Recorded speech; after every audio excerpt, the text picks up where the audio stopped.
ዋና ዋና የሚባሉ ነጥቦች አሉ ማለት ነው። ጎበዝ ምዕራፍ 9 ነን 10 ነን። እኔ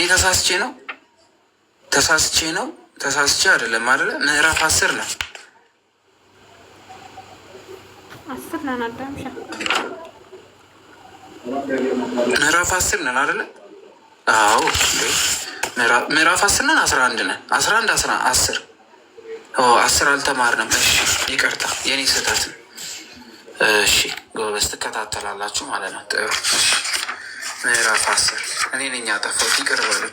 ጓጉቼ ነው ቶሎ ለመጨረስ ማለት ነው። እሺ ራኪ ማግኘት ትችላላችሁ። ጎግል ላይ ግቡ፣ ወይም እጃችሁ ላይ መጽሐፍ ቅዱስ ካለ ክፈቱ፣ ወይ ጎግል ላይ ግቡ፣ ወይም ደግሞ ጎግል ላይ ገብታችሁ ባይብል ኢትዮጵያን ባይብል ወይም አማሪክ ባይብል ብላችሁ ሰርች ስታደርጉ ይመጣላችኋል። እንደዚህ ጎግል ላይ ስትገቡ አማሪክ ባይብል ሰርች ስታደርጉ ባይብል አማሪክ የሚል ይመጣል። እሱ ላይ ስትገቡ ታገኛላችሁ ማለት ነው። እሺ ምዕራፍ 10 እግዚአብሔር አምላክ ከሁላችን ጋር ይሁን። ምዕራፍ 10 ዋና ዋና ነጥቦች 4 አሉት።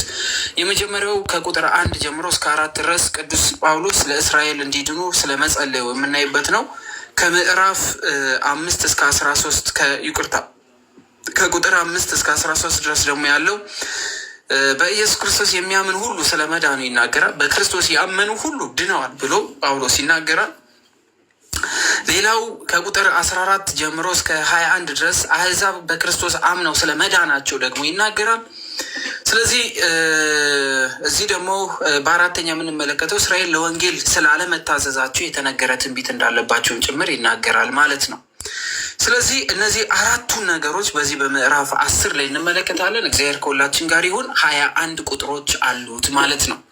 ጳውሎስ እንደዚህ በማለት ይናገራል። ወንድሞች ወይ የልቤ የበጎ ፍቃድና ስለ እስራኤል ወደ እግዚአብሔር ልመና እንዲድኑ ነው በማለት ይናገራል። ስለ እስራኤል የልቤ ፍቃድ ወደ እግዚአብሔር ነው። የልቤ ፍቃድ ወደ እስራኤል እግዚአብሔር ነው። ስለዚህ እግዚአብሔር አምላክ ሆይ ምን በል እነዚህ እስራኤላኖች ከኔ ወገን የሆኑት የአይሁድ ወገን የአብርሃም ዘር የሆኑት ይድኑ ዘንድ እያለ ዘውትር ሁል ጊዜ ስለ እነሱ እንደሚለምን ይናገራል ቅዱስ ጳውሎስ። ስለማን? ስለ እስራኤላኖች ክርስቶስን ባለማመናቸው ምክንያት ሞት ሊፈረድባቸው ስለሆነ ስለ እስራኤላኖች ሲለምን ቅዱስ ጳውሎስን እንመለከታለን ማለት ነው። ቁጥር 2 ላይ በእውቀት አይቅኑ እንጂ ለእግዚአብሔር እንዲቀኑ እመሰክርላችኋለሁና በማለት ይናገራል። ምን ማለት ነው ስንል ሕገ ኦሪትን በማወቅ ሳይሆን እግዚአብሔርን በማመን እንዲቀኑ በሕገ ኦሪት ስለሚመኩ ሕገ ኦሪትን ብቻ ስለያዙ እውነተኛውን የሆነውን የዘላለም አዳኝ የሆነውን ጌታ ኢየሱስ ክርስቶስን ባለማወቃቸው እርሱ ክርስቶስ በሰውነት ስለተመላለሰ ስለናቁት ስለሰቀሉት የሰቀሉት ደግሞ እርሱ በትንሣኤም ዘላለማዊ ሆኖ ቢያሳያቸውን ባለማመናቸው በእውቀት አይቅኑ እንጂ ለእግዚአብሔር እንዲቀኑማ እመሰክርላቸዋለሁ በማለት ይናገራል። ኦሪትን በማወቃቸው ብቻ የሚድኑ አይደለም፣ ወንጌልን በማወቅ እንጂ። ስለ ኦሪት በመናገር ብቻ የሚዳን አይደለም። የአዲስ ኪዳን ወንጌልን መስበክ ይኖርብናል፣ ማወቅ አለባቸው እያለ ቅዱስ ጳውሎስ ለሕግ እግዚአብሔር እንደሚቀኑ ይመሰክርላቸውና ነገር ግን ብሎ ይናገራል። ይሄ ለሕገ ኦሪት ያለው ቅናታቸው ግን እውነተኛ የሆነውን የክርስቶስን አዲሱን ወንጌል እንዲያውቁ ግን አላደረጋቸውም በማለት ቅዱስ ጳውሎስ ይናገራል ማለት ነው። ይቀጥልና የእግዚአብሔር ጽድቅ ሳያውቁ የራሳቸውንም ጽድቅ ሊያቆሙ ሲፈልጉ ለእግዚአብሔር ጽድቅ አልተገዙም በማለት ይናገራል። የእግዚአብሔርን ጽድቅ ሳያውቁ እግዚአብሔር አምላክ ጽድቅ የሚባለው ምንድን ነው ስንል የእግዚአብሔር ጽድቅ የተባለው ወንጌልን ሲሆን የራሳቸውን ጽድቅ የተባለው ደግሞ ሕገ ኦሪት ነው። አይሁድ ሕገ ኦሪትን ሲከተሉ ለወንጌል መገዛት ተስኗችኋል። ሕገ ኦሪትን ማወቅ አልቻሉ። ሕገ ኦሪትን ሲያከብሯት አዲስ ኪዳንን ማወቅ አልቻሉም። ወንጌልን ማወቅ አልቻሉም። በወንጌል የተፈጸመውን ነገር ሊረዱ አልቻሉም በማለት ይናገራል። የእግዚአብሔርን ጽድቅ ሲያውቁ የራሳቸውን ጽድቅ ሊያቆሙ ሲፈልጉ ለእግዚአብሔር ጽድቅ አልተገዙም ማለት ለአዲስ ኪዳን። ለምን ስንል እነዚህ እስራኤላኖች እንግዲህ ብዙ ጊዜ አይታችኋቸው ከሆነ የሙሴን ሕግ በሙሴ ሕግ የኦሪትን ሕግ እንደዚህ ሕግ እያሉ ይቃወሙ ስለነበረ ክርስቶስን አላወቁትም። ከእነሱ መካከል እንግዲህ አንዱ የሚባለው ራሱ ጳውሎስ እንደሆነ ታውቃላችሁ።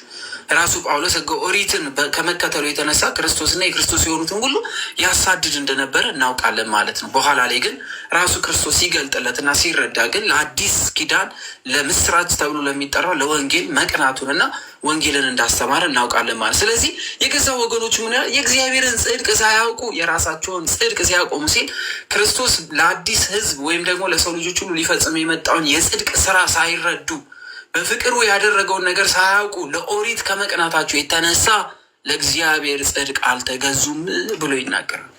ለእግዚአብሔር ጽድቅ ምን አላሉ? አልተገዙም። እግዚአብሔር የፈጸመውን ነገር አላወቁትም ብሎ ያስቀምጣል ማለት ነው። ቁጥር 4 ላይ የሚያምኑ ሁሉ ይጸድቁ ዘንድ አለ። ጌታ ኢየሱስ ክርስቶስን በማመን የዘላለም ሕይወት ይገኛልና እርሱን ያመኑ ሁሉ የዘላለም ሕይወት ያገኛሉና፣ ስለዚህ የሚያምኑ ሁሉ ይጸድቁ ዘንድ ክርስቶስ ምንድን ነው? የሕግ ፍጻሜ ነውና። ስለዚህ የሰው ልጆች ሁሉ የዳኑት በማን በኩል? በክርስቶስ በኩል ድነዋል። የሰው ልጆች ሁሉ የዘላለም ሕይወት ያገኙት በምድር በክርስቶስ በደሙ በኩል ያገኙት። የሰው ልጆች ሁሉ የዘላለም ሕይወት ያገኙት ምንድን ነው? እርሱ ሊቀ ካህናት ተብሎ የተጠራ ጌታ ኢየሱስ ክርስቶስ የአዲስ ኪዳን በግ ሆኖ ራሱን መስዋዕት አድርጎ ራሱን አቅርቦ ራሱ መስዋዕት አሳራጊ ሆኖ ራሱ ደግሞ መስዋዕት ተቀባይ ሆኖ ከአባቱ ዘንድ ከራሱ ጋርና ከመንፈስ ቅዱስ ጋር ምን ብሎናልና? አስታርቆናል። ዓለሙ ሁሉ በማን በኩል ታረቀ ስለሚለን በጌታ ዓለም ሁሉ ታረቀ የሚለው በማን? በልጁ በኩል ታረቀ ስለሚለን የዘላለም ሕይወትን በማን በኩል አግኝተናል? በክርስቶስ። ስለዚህ ክርስቶስን እውነተኛ አዳኝ ጌታ አምላክ ብሎ የሚቀበሉ ሁሉ የዘላለም ሕይወትን አግኝቷል ሲል ያስቀምጣል ማለት ነው ጳውሎስ።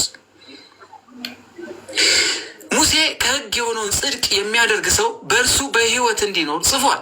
ሕግ ኦሪትን የሚፈጽም መገረዝን ያደረጉ የኦሪትን ሕግ የሚጠብቁ ሁሉ በእርሷ የጸኑ ሁሉ ሕይወትን ያገኙ ዘንድ ጽድቀዋል አለ። ነገር ግን ከእምነት የሆነ ጽድቅ ግን እንዲህ ይላል። ከእምነት ከማመን የመጣ ጽድቅ ግን በልብህ ማን ወደ ሰማይ ይወጣል አትበል፣ ይህን ክርስቶስ ለማውረድ ነውና ይላል። ማን ነው ወደ ሰማይ የወጣው ብለህ አትበል ይላል። ለምሳሌ ሲናገር ሕግ ያዘዘው ሕግ የደነገገው የሚፈጽም ሰው በእርሱ ማለት በሕጉ በሕይወት እንዲኖር ጽፏል ማለት ነው። የሚሰራቸው ሰዎች በእርሱ ሕይወት ይኖራል እና ስርዓቱን ፍርዴን ጠብቁ እኔ እግዚአብሔር ነኝ ስላለ ዘሌዋውያን 18 ላይ ምን አለ ማለት ነው? ሙሴ ከሕግ የሆነውን ጽድቅ የሚያደርግ ሰው በእርሱ ሕይወት እንዲኖር ጽፏል። ለምስል ዘሌዋውያን ላይ ዘሌዋውያን ምዕራፍ 18 ቁጥር 5 ላይ ምን ብሏልና ጌታ እግዚአብሔር አምላክ የሚሰራቸው ሰው በእነሱ በሕይወት ይኖራልና ስርዓቴንና ፍርዴን ጠብቁ እኔ እግዚአብሔር ነኝ በማለት ተናግሮ ስለነበረ ሙሴ ይህንን ተናገረ። ወይም አለ ግን በልብ ማን ወደ ሰማይ ይቅርታ በሕይወት እንዲኖር ጽፏልና አለ። ከዛ ወዲያስ ከእምነት የሆነ ጽድቅ ግን እንዲህ ይላል አለ። ከእምነት የሆነ ጽድቅ እንዲህ ይላል፣ በልብ ማን ወደ ሰማይ ይወጣል አትበል፣ ይህ ክርስቶስን ለማውረድ ነው ሲል ምን ማለት ነው? ከእምነት የሆነ ጽድቅ የተባለው ወንጌል ሲሆን ወደ ሰማይ የወጣ ማን ነው? ወደ ሰማይ ያረገስ ማን ነው ብለህ አትጠራጠር ማለት ነው። ስለዚህ ቅዱስ ጳውሎስ ሲናገር ምንድን ነው? እምነት ከእምነት የሆነ ጽድቅ ስንል በጌታ በኢየሱስ ክርስቶስ በማመን የዘላለም ጽድቅ ስለሚገኝ ጌታ ኢየሱስ ክርስቶስ ለሰው ልጆች ብሎ ያደረገውን ነገር በማመን የዘላለም ሕይወት ስለምናገኝ በጌታ በኢየሱስ ክርስቶስ በኩል ምን የዘላለም ሕይወትን ስለምናገኝ ምን ይለናል ማለት ነው? ከእምነት የሆነ ጽድቅ ግን እንዲህ ይላል ይለናል። ከዚ ወዲያስ በልብ ማን ወደ ሰማይ ይወጣል አትበል፣ ይህ ክርስቶስን ለማውረድ ነው። ምክንያቱም የክርስቶስን ወደ ሰማይ ማድረግ የሚያውቅ ሰው ሁሉ አትጠራጠሩ፣ ይህ ክርስቶስን ለማውረድ ነው ሲል ደግሞ የክርስቶስ እርገት ለመቃወም ነው ማለት ነው። ክርስቶስ አላረገም ለማለት ነው የሚሆንበት ሲል ያስቀምጠዋል ማለት ነው። ስለዚህ ቅዱስ ጳውሎስ ምን እያለ ነው? ከእምነት የሆነ ጽድቅ ክርስቶስን በማመን ማን ወደ ሰማይ ወጣ አትበል፣ የክርስቶስን እርገት አትጠራጠር፣ አለበለዚያ ከተጠራጠርክ ግን እርገቱን ትክክል አይደለም ብለህ እንደ መቃወም ይቆጠርባል ሲል ይህንን አስቀምጦታል ማለት ነው። ወይም ይለናል በልብ ወደ ጥልቁ ማን ይወርዳል አትበል ደግሞ በማለት ያስቀምጣል። ወይም በልብ ወደ ጥልቁ አትውረድ፣ ይህስ ክርስቶስ ከሙታን ለማውጣት ነው ብሎ ደግሞ ያስቀምጣል። ኢየሱስ ክርስቶስ ወደ መቃብር መውረዱን ደግሞ አትጠራጠር ይላል። አይ ክርስቶስ አልወረደም ወደ ጥልቁ ማለት ወደ መቃብር ማለት ነው።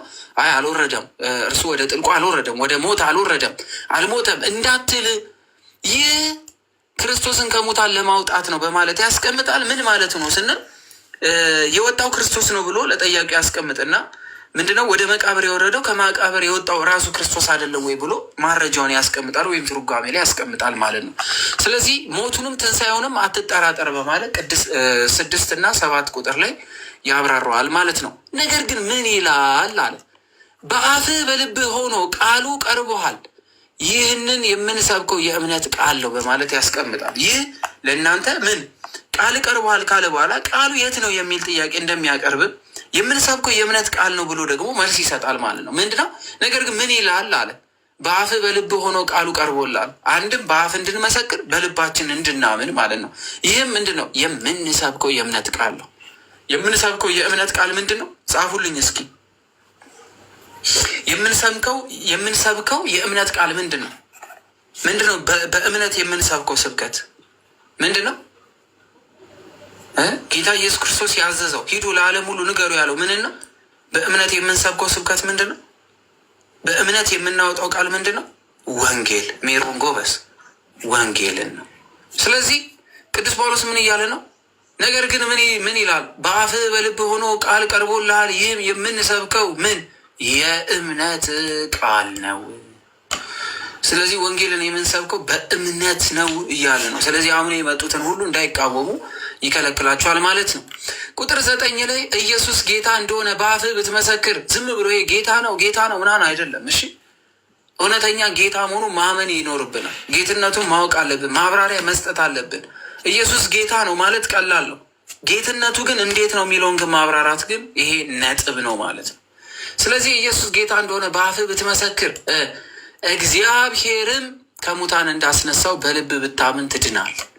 ስለዚህ ጌታችን ኢየሱስ ክርስቶስ ከሙታን እንደተነሳ ማመን አለብን። ነገር ግን እግዚአብሔርም ከሙታን እንዳስነሳው ሲል የተነሳው ኢየሱስ ያስነሳው እግዚአብሔር ነው የሚለውን ቃል ሁለት ቦታ ከፍሎ ኢየሱስ ነቢይ ነው የሚል አይነት ምልከታ የሚሰጡ ሰዎች አሉ። ይህ ክፍል ምን ማለት ነው? ትርጓሜው እግዚአብሔር ምን ከሙታን እንዳስነሳው ሲል ምን ማለት ነው? ምን ማለት ነው ሲል እግዚአብሔር አምላክ መለኮታዊ ክብሩን ሲገልጥ የሞተው በስጋ ነው እና በመለኮታዊ ክብሩ ይህን ስጋ ከሙታን መሃል ምን ብሎታል? አስነስቶታል በሚለው ትርጓሜ ይተረጎማል ማለት ነው። እግዚአብሔር የሚለው መለኮታዊ ክብሩን የሚገልጥ ሲሆን ከሙታን እንዳስነሳው ሲል በመለኮታዊ ክብሩ ምን አስነስቶታል? ማንን? በስጋ ስለሞተ፣ በስጋ ወደ መቃብር ስለወረደ፣ በስጋ ሞተ ተብሎ ስለተነገረለት ያ የተነገረለትን አካሉን በመለኮታዊ ክብሩ ምን ብሎታል? አስነስቶታል ነው። እዚህ ጋር እኮ እግዚአብሔር አስነሳው እንጂ እሱ ማስነሳት አይችልም እንዳንል ደግሞ በወንጌል ክፍል ብዙ ጊዜ ደጋግሞ ምን አድርጎልናል? አልዓዛርን ከሙታን አስነስቶታል። እራሱ ደግሞ በአንደበቱ ይህንን ስጋዬን ምን ይችን ነፍሴን ምን በገዛ ፍቃዴ አሳልፌ ልሰጣትን ከሙታን መሃልም ላስነሳትን ምን አለኝ ብሏል። ምን አለኝ አለ? ጻፉት። ምን አለኝ ነው ያለው? ላስነሳትም ልገላትም ላስነሳትም ምን አለኝ አለ? ነፍሱን ስልጣን አለኝ አለ። ጎበዝ ሜሮን፣ ስልጣን አለኝ ብሎ ተናግሯል አስቀድሞ። ስለዚህ ማስነሳትም በገዛ ፍቃዱ ማሳልፎ መስጠት የራሱ ስልጣኑ ነው ማለት ነው። እንዲሁም ደግሞ በሌላ ክፍል ላይ ስንመለከት እዚህ የዮሐንስ ወንጌል ምዕራፍ 1 ላይ ስንመለከት ሁሉም ነገር በእርሱ ሆነ፣ ያለ እርሱ ምንም ነገር የሆነ የለም አለ። በምድር ላይ ያለው ሁሉ ሆኗል። ምሳሌ ምዕራፍ 8 ላይ ስንመለከት ቀላያት ከመገንባታት ፍጥረታት ከመፈጠራቸው ሁሉም ነገር ከመቆሙ በፊት አስቀድሞ የወለደው መሆኑን ይናገራል። ከዛ ወዲያ ሁሉ በእርሱ እንደሆነ ደግሞ ይነገራል። ስለዚህ ኢየሱስ ክርስቶስ ከሙታን አስነሳው እግዚአብሔር ብሎ ሲናገር መለኮታዊ ክብሩን ሊናገር መሆኑን ማወቅ አለብን እንጂ እግዚአብሔር ለብቻ ኢየሱስ ለብቻ ሆኖ ሌላኛው እግዚአብሔር ደግሞ ኢየሱስ ነው ምናምን ተብሎ የሚከፋፈል አይደለም። አንድ ክብሩን ኃይሉን ሲገልጥ ነው፣ ስልጣንን ሲናገር ነው። ይሄ ክፍል ሚስጥረ ስጋዌን ከስልጣን ጋር አንድ ላይ አድርጎ ይነግረናል ማለት ነው። ሌላው ቁጥር 10 ላይ ሰው በልቡ አምኖ ይጸድቃልና ሲል ሰው በእምነት ምን ይላልና ይጸድቃል። ሰው ክርስቶስን በማመን የዘላለም ሕይወት ያገኛል። አይሁዳኖች ችግራቸው የነበረ እግዚአብሔርን ያውቃሉ፣ ግን እግዚአብሔር አብን እንጂ ጌታ ኢየሱስ ክርስቶስን አያውቁምና ያላመነ ሁሉ ደግሞ ምን ይልበታል? ይፈረድበታል ተብሏል። ስለዚህ የመዳን የመጀመሪያው የሚባለው መንገድ ምንድን ነው? እምነት ነው ማለት ነው። ሰው ምን ማድረግ አለበት? ማመን አለበት። በማን? በክርስቶስ የዘላለም ሕይወት ያገኝ ዘንድ ምን ሰው አምኖ በምኑ ይጸድቃል? በልቡ ይጸድቃል ይላል ቅዱስ ጳውሎስ። ስለዚህ እምነት ያስፈልገዋል። ምን ለመሆን? ለመዳን። በማን? በክርስቶስ። ክርስቶስን ማመን ይኖርበታል። ከዛስ በአፉ መስክሮ ይድናልና ጌታ ኢየሱስ ክርስቶስ የዘላለም ጌታ መሆኑን ምን ማድረግ አለበት? መመስከር አለበት። እርሱ ክርስቶስ መሆኑን በአፉ መስክሮ ይድናል በማለት ይናገራል። ሌላው መጽሐፍ በእርሱ የሚያምን ሁሉ ምን አይልም አያፍርም ይላልና ጌታ ኢየሱስ ክርስቶስ የዘላለም አዳኝ፣ የዘላለም ጌታ፣ የዘላለም አባት፣ የዘላለም መሐሪ፣ ዘላለማዊ የሆነ እርሱ ዓለምን የፈጠረ ዓለምን አሳልፎ የሚኖር ኤልሻዳይ የሆነ አምላክ ነውና በእርሱ የሚያምን ሁሉ ምን አይልም አያፍርም ይላል። ነገር ግን እምነታችን የሚገመገምባቸው መስፈርቶች አሉት። ሰው ቢያምን ትእዛዛቱን ሁሉ ይፈጽማል። ሰው ቢያምን ከስጋ ፍቃድ ዞር ይላል። ሰው ቢያምን መንፈሳዊ ነገር ይሰራል። ሰው ቢያምን ዘውትር ሁል ጊዜ እግዚአብሔር የሚጠላቸውን ነገሮች ሁሉ ከራሱ ላይ ይጸየፋል። አምነው ግን ቢያደርጋቸው ሞትን ይሞታል ማለት ነው። ስለዚህ ሰው በሚያምን ሁሉ በእርሱ የሚያምን ሁሉ ምን አይልም፣ በክርስቶስ የሚያምን ሁሉ አያፍርም በማለት መጽሐፍ ቅዱሳችን ያስቀምጣል። ይህን መመስከር እፍረት አይደለም፣ የሚያሳፍርም ታሪክም አይደለም። በእርሱ የሚያምን ሁሉ አያፍርም። በአይሁዳዊ እና በግሪካዊ ሰው መካከል ልዩነት የለምና ይላቸዋል። ከግሪካዊ የሚላቸው ከጣዖት አምልኮት የመጡ ከተለያየ ቦታ የመጡትን፣ አይሁዳዊ የሚላቸው ደግሞ የአብርሃም ዘር ነን እኛ እምነት አለን ቃል ኪዳን አለን የሚሉትን። ሁለቱ ተለያይተው ስለነበረ እንግዲህ ሮሜ መልእክት ሲጽፍላቸው እንዴት እንደጻፈ እናውቃለን። የሮሜ መልእክት በምን አይነት መንገድ እንደተጻፈ፣ እንዴት አድርጎ እንደጻፈው፣ ለምን እንደጻፈ፣ ሮሜ ውስጥ ምን ችግር ገጥሟቸው እንደነበረ የምናውቀው ታሪክ ስለሆነ ስለዚህ በአይሁድና በግሪካዊ ሰዎች፣ ግሪካዊ የሚላቸው የግሪክን አማልክት የሚቀበሉ በግሪክ አማልክት ያመልኩ የነበሩ ነገር ግን ክርስቶስን በማመን ወደ ዘላለም ሕይወት የመጡትን እነርሱን አይሁዳውያኖቹ ይጨቁኑ ስለነበረ ይጠይቃቸዋል። በአይሁዳዊና በግሪክ ሰውን መካከል ልዩነት የለምና ብሎ ያስቀምጠና አንዱ ጌታ እርሱ ኢየሱስ ክርስቶስ የሁሉ ጌታ ነውና፣ የአይሁዳውያንም ጌታ ነው፣ የእስራኤላውያኖች ጌታ ነው፣ የፍልስጤማውያኖች ጌታ ነው፣ የኢትዮጵያኖችም ጌታ ነው፣ የኤርትራውያኖችም ጌታ ነው፣ የኦሮሞም ጌታ ነው፣ የአማራውም ጌታ ነው፣ የትግሬውም ጌታ ነው፣ የምኑም ጌታ ነው። እርሱ አንድ ጌታ ነው። እርሱ ማለት አንዱ ጌታ ነው። የኦሮሞ ጌታ የለም፣ የአማራ ጌታ የለም፣ የትግሬ ጌታ የለም፣ የደቡብ ጌታ የለም፣ የኤርትራ ጌታ የለም፣ የህንድ ጌታ የለም፣ የሚከፋፈል ጌታ የለም። እርሱ አንዱ ጌታ ነው። አንዱ ጌታ ነው። ግሪካዊ የሚባል ጌታ የለም። አይሁዳዊ የሚባል ጌታ የለም። ለእስራኤላዊን ጌታ የለም። ለፊልስጤማዊ ጌታ የለም። ለግብፃዊው ጌታ የለም። ለኢራቃዊ ጌታ የለም። ለምንከፋፈል ለእኛ በዘር በምናምን ለምንባደን የተከፋፈለ ጌታ የለንም። እርሱ አንድ ጌታ ነው። በጌታ ኢየሱስ ክርስቶስ አንድ የሆንን ሁሉ ህብረታችን ጠንካራ ሊሆን ይገባል። ዘረኝነት ቆሻሻ ነው። ስለዚህ የሁሉም ጌታ ነውና ለሚጠሩትም ሁሉ ምንድን ነው? እርሱ ባለጠጋ ነው። ምን ለሚሉት ሁሉ፣ ለሚጠሩት ሁሉ፣ በእርሱ ላመኑት ሁሉ፣ የዘላለም አዳኝ ጌታ ኢየሱስ ክርስቶስ ብሎ ለሚያምኑ ሁሉ እርሱ ምንድን ነው? ባለጠጋ ነው። አይጎልበትም። ለሁሉ ይሰጣል። መከፋፈል፣ መበታተን፣ መለያየት፣ እኔ እበልጣለሁ፣ አንተ ታንሳለህ፣ እኔ አገልጋይ ነኝ፣ አንተ ተላላኪ ነህ፣ በጌታ ፊት የለም። እርሱ አንድ ጌታ ነው። ለሁሉ እኩል የሆነ ጌታ ነው። ስለዚህ ለሚጠሩትም ሁሉ ባለጠጋ ነው። በኦሮመኛ መጸለይ ይቻላል፣ መቀደስ ይቻላል። በትግረኛ መዘመር ይቻላል፣ መቀደስ ይቻላል። በደቡብ ቋንቋዎች በሚነገሩ ቋንቋዎች መዘመር ይቻላል፣ መቀደስ ይቻላል። ለአንዱ ምን ጌታ። በአረበኛ ይቻላል፣ በሶማለኛ ይቻላል። በፈለጋችሁት ቋንቋ ትችላላችሁ። እርሱ ማን ነው? በሁሉም ቋንቋ የሚመለክ አንዱ ጌታ ነው። አንዱ ጌታ። እንደዚህ የተከፋፈለ ዘረኝነት መሀላችን ካለ ይውጣ። ዘረኝነት ቆሻሻ ነው፣ ይሸታል። እዚሁ ዘረኛ ነኝ የሚል ካለ ጌታን የትኛውን ዘር ልሰጡት ነው? ለየትኛው ዘር ነው ምንሰጠው? ለየትኛው ብሔር ልንከፍለው ነው ጌታ? አያፍሩም እኮ የትግራይ ቤተክርስቲያን፣ የኦሮሚያ ቤተክርስቲያን፣ የአማሮች ቤተክርስቲያን፣ የቤኒሻንጉል ጉሙዝ ቤተክርስቲያን ይላል። ምንድነው የምትበሉ ሲባሉ የጌታን ስጋ። ጌታ ስንት ነው? አንድ። እናንተ ስንት ናችሁ? ብዙ። ይቻላል እንዴ? እንዲህም ይቻላል እንዴ ብሏል እኮ። ይቻላል። ዘረኝነት ጥንብ ነው፣ ቆሻሻ ነው፣ ይገማል፣ ይሸታል፣ አስነዋሪ ነው፣ ከእግዚአብሔር ልጆች የማይጠበቅ። ስለዚህ ዘረኝነት ከልባችሁ አውጡት፣ ካለበለዚያ ከእግዚአብሔር ጋር ትጣላላችሁ። ካለ አስወጣ። ዋጋ ያስከፍላል። በእርሱ በጌታ ፊት ዋጋ የሚያስከፍል ነው። እኔ እበልጣለሁ አይቻልም። በቋንቋ እኔ እበልጣለሁ አይቻልም። የንጉሥ ዘመድ ነኝ ምናምን ብሎ ነገር የለም። በጌታ ፊት ሁሉ እኩል ነው።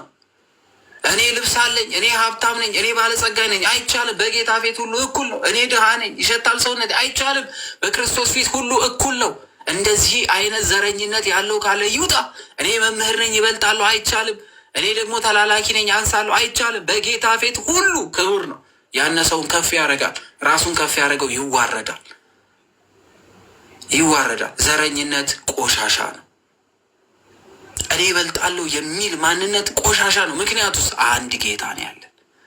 በክርስቶስ አንድ የሆንን ሁሉ ለሚጠሩት ሁሉ የሚራራ እርሱ ባለጠጋ ያለን ጌታ ነው። እርስ በርስ እንዋደድ፣ እንከባበር። አንዱን እንደ እንስሳ አንዱን ደግሞ እንደ አራጅ መመልከት እናቁም።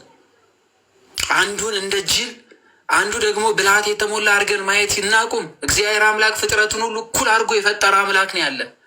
ክርስቶስን እያመንን ግን ክርስቶስ የማይወዳቸውን ነገር ካረግን እምነታችን ባዶ ይሆናል፣ ወደ ማያባራው እሳት እንወረወራለን። ስለዚህ ሁሉም ቦታ የሚወድቀው ማንነት ወንድምነት እንዲኖረን ያድርገን።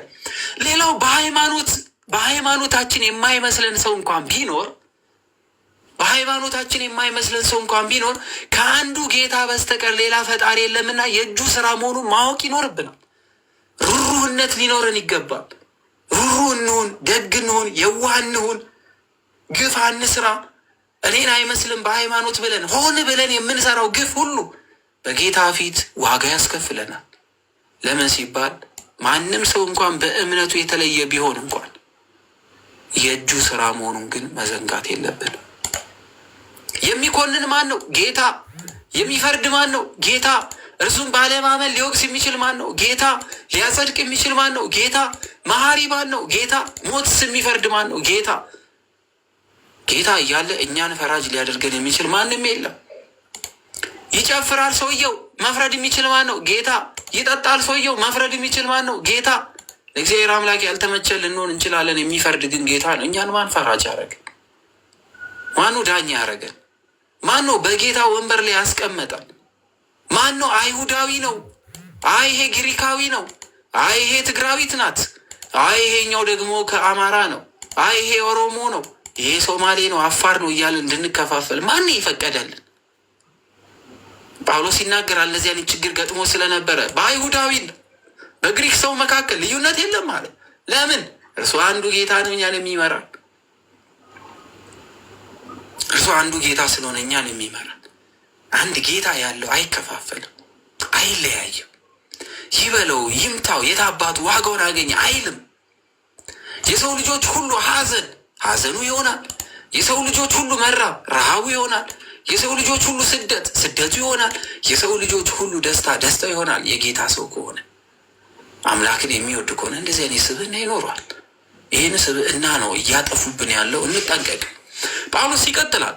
የጌታን ስም የሚጠራ ሁሉ ይድናልና እንግዲህ ያላመኑበትን እንዴት አድርገው ይጠሩታል አለ። ካላመኑበት እንዴት ይጠራሉ? ያላመኑ ይፈረድባቸዋል፣ ያመኑስ ግን ይድናሉ። ማመናቸውን በስራ ይገልጡታልና እንግዲህ ያላመኑበትን እንዴት አድርገው ይጠሩታል አለ። አያምኑበትምና እንዴት ክርስቶስን ሊጠሩ ይችላሉ? ባልሰሙትስ እንዴት ያምናሉ? ያለ ሰባኪስ እንዴት ይሰማሉ?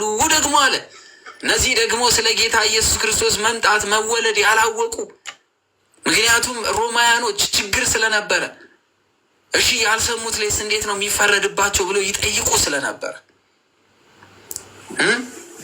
የጌታን ስም የሚጠሩ ይድናሉ። ጥሩ ስራ የሚሰሩ ጌታን አምነው ደግሞ በጌታ ክርስቶስ ትእዛዝ የሚመሩ ሁሉ እነዛ ሰዎች ምን ይላሉ? ይድናሉ። እንግዲህ ያላመኑት እንዴት አድርገው ይጠሩታል ሲል ሐዋርያው የእግዚአብሔርን ስም የሚጠራ አንደበት በእምነት ውስጥ ያለ መሆኑንና ያላመነ ግን መጥራት እንደማይገባው ቢጠራም የማይድን መሆኑን ይናገራል። በክርስቶስ ዘላለማዊ አዳኝነት እስካላመነ ድረስ ቢጠራው እንደማይድን ይናገራል። ባልሰሙትስ እንዴት ያምናሉ? ያለ ሰባኪስ እንዴት ይሰማሉ? ለማመን መስማት፣ ለመስማት ደግሞ ሰባኪ ያስፈልጋል ይላል ቅዱስ ጳውሎስ። መልካሙን የምስራች የሚያወሩ እግሮቻቸው እንዴት ያማሩ ናቸው ተብሎ እንደተጻፈ ብሎ ይናገራል። ኢሳይያስ ምዕራፍ 52 ቁጥር 7፣ ትንቢተ ናሆም ምዕራፍ 1 ቁጥር 15 ላይ ያስቀምጣል። የምስራች የሚናገር ሰላምን የሚያወራ የመልካምንም ወሬ ምስራች የሚናገር መድኃኒትንም የሚያወራ ጽዮንንም አምላክሽ ነግሷል የሚል ሰው እግሩ በተራሮች ላይ እጅግ ያማረ ነው ተብሎ የተነገረውን ትንቢት ይናገራል ቅዱስ ጳውሎስ። ምን መልካሙን የምስራች የሚያወሩ እግሮች እንዴት ያማሩ ናቸው ተብሎ እንደተጻፈ ካልተላኩ እንዴት ይሰብካሉ አለ። እነዚህ መልካም እግሮች ያላቸው ከእግዚአብሔር ካልሆነ ከመንፈስ ቅዱስ ካልሆነ እንዴት ካልተላኩ ከእግዚአብሔር ያልሆነ እንዴት ሊሰብክ ይችላል? ቢሰብክስ ጆሮ ያገኛል እንዴ? ቢናገርስ ጆሮ ያገኛል ብሎ ይጠይቃቸዋል። ስለዚህ ከእግዚአብሔር ያልተላከ መስበክ አይችልም፣ ቢሰብክም የሚቀበለው የለም። ሰው ጆሮ ሰጥቶ እንዲቀበለው የእግዚአብሔር መንፈስ ቅዱስ ስጦታ ምን ይላል? ያስፈልጋል ይላቸዋል ጳውሎስ። ሰው አምኖ እንዲድን ምን ያስፈልጋል? የምስራች ተናጋሪ ያስፈልጋል። ወንጌል ለዓለም የሚናገሩ ያስፈልጋሉ። የእግዚአብሔርን ቃል የሚናገሩ እነዚህ ሰዎች እግራቸው እንዴት ያማረ ነው ብሎ ይናገራል እኮ ኢሳይያስ በትንቢቱ። እግሮቻቸው እንዴት ያማሩ ናቸው ተብሎ ተነግሯል ይላል ትንቢተ ኢሳይያስ 52 ላይ ቁጥር 7፣ ትንቢተ ናሁም ምዕራፍ 1 ቁጥር 15 ላይ እንዴት እግሮቻቸው ያማሩ ነው የጌታን ቃል የሚናገሩ ወንጌል የሚሰብኩ ይናገራል። ቀጥሎ ነገር ግን ሁሉ ለምስራቹ ቃል አልታዘዙም፣ ለወንጌል አልተገዙም። ኢሳይያስ ጌታ ሆይ ምስክርነታችን ማን አመነ ብሎ ትንቢት ተናግሯልና እስራኤላኖች ስላልታዘዙ ትንቢተ ኢሳይያስ ምዕራፍ 53 ቁጥር 1 ላይ ሐዋርያት ቢነግሯቸው፣ ጌታ ቢነግር፣ ተአምራት ቢያደርጉ፣ ድንቅ ነገር ቢሰሩ እስራኤላኖች አልተገዙምና ለምስራቹ ቃል ስላልታዘዙ ኢሳይያስ የተናገረው ትንቢት ደረሰ። ምን? ጌታ ሆይ ምስክርነታችንን ማን አመነ ብሏልና አለ ቅዱስ ጳውሎስ። እንደዚህ የሚል ትንቢት ስላለ ዛሬ ምንም ሊቀበሉን አልቻሉም ብሎ ያስቀምጣል። እንግዲህ እምነት ከመስማት ነው ይላል። ሰው ሲሰማ ያምናል። መስማትም ደግሞ በእግዚአብሔር ቃል ነው። የምንሰማውም የእግዚአብሔርን ቃል ነው። እንድንሰማ የሚያደርገን ደግሞ በእግዚአብሔር ቃል ወንጌል መስማት ከእግዚአብሔር ቃል ነው የሚለው ደግሞ ቢጻሰን መናፍቃን ወንጌልን ተቃራኒ የሆነ ትምህርት ስለሚያስተምሩ የእነሱን ቃል መስማት አይገባ ነው። የምንሰማስ ከጌታ የታዘዙትን ክርስቶስ የላካቸው እነሱን ነው በማለት ይናገራል። እነሱ አስተምረው ሲሄዱ እየመጡ ይደበላልቁባቸው ስለነበረ ትምህርታቸውን ያበላሹ ስለነበረ፣ ዳሩ ግን ይላል ቅዱስ ጳውሎስ ባይሰሙ ነው ወይ እላለሁ አለ። ደግሞ ይጠይቃል ራሱ። ቆይ ዳሩ ግን ባይሰሙ ነው ይላል። እስራኤል ያላመኑ ስላልሰሙ ነው ይልና በእውነት ድምፃቸው በምድር ላይ ሁሉ ቃላቸውም እስከ ዓለም ዳርቻ ወጣ። ምክንያቱም ሰምተዋልና ሐዋርያት ትምህርታቸው በአራቱ ማዕዘን አስተምረዋልና ተነግሯልና፣ በአራቱም አቅጣጫ ተነግሯልና። ስለዚህ እነዚህ እስራኤላኖች ስላልሰሙን ያልዳኑት ይልና ይጠይቃቸዋል። ድምፃቸው በምድር ሁሉ ላይ ቃላቸውም እስከ ምድር ዳርቻ ድረስ ወጥቷል።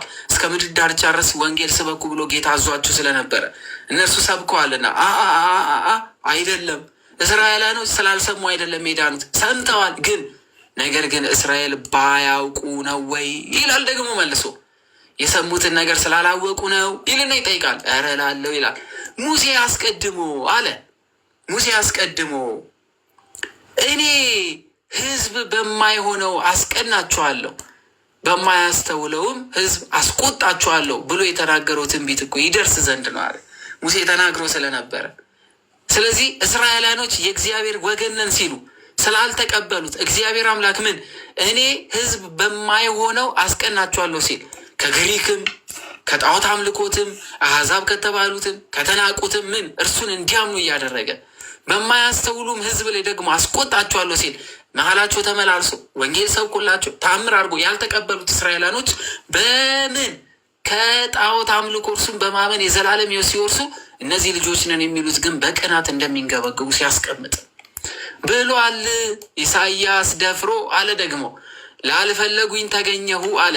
ላልፈለጉኝ ተገኘሁ ላልጠየቁኝም ተገለጥኩ አለ ይላቸዋል። ላልፈለጉኝ ስል ከልጅነት ጀምሮ የአብርሃም ዘር ሆነው ክርስቶስ እግዚአብሔር አምላክ አስቀድሞ በኦሪት ያዘዘውን የፈጸሙት ሰዎች ይፈልጉት ዘንድ ሲገባቸው እነሱ ሲጠብቁት መጥቼላችኋለሁ ሲል እነሱ ስላልተቀበሉት ክርስቶስ መምጣቱን የማያውቁ የአብርሃም ዘር ተብሎ ያልተሰጣቸው ቃል ኪዳን ላልተሰጣቸው አሕዛብ ለተባሉት ምን ላልፈለግኩኝ ምን አልኩኝ ተገለጥኩኝ። ብዙ አሕዛብ ስለመጡ ላልጠየቁኝ ምን ተገለጥኩ። የእርሱን መምጣት የማያውቁ የኦሪትን መጽሐፍ ያላነበቡ ሕግ ያልነበራቸው እነርሱ ምን ሆነ ማለት ነው?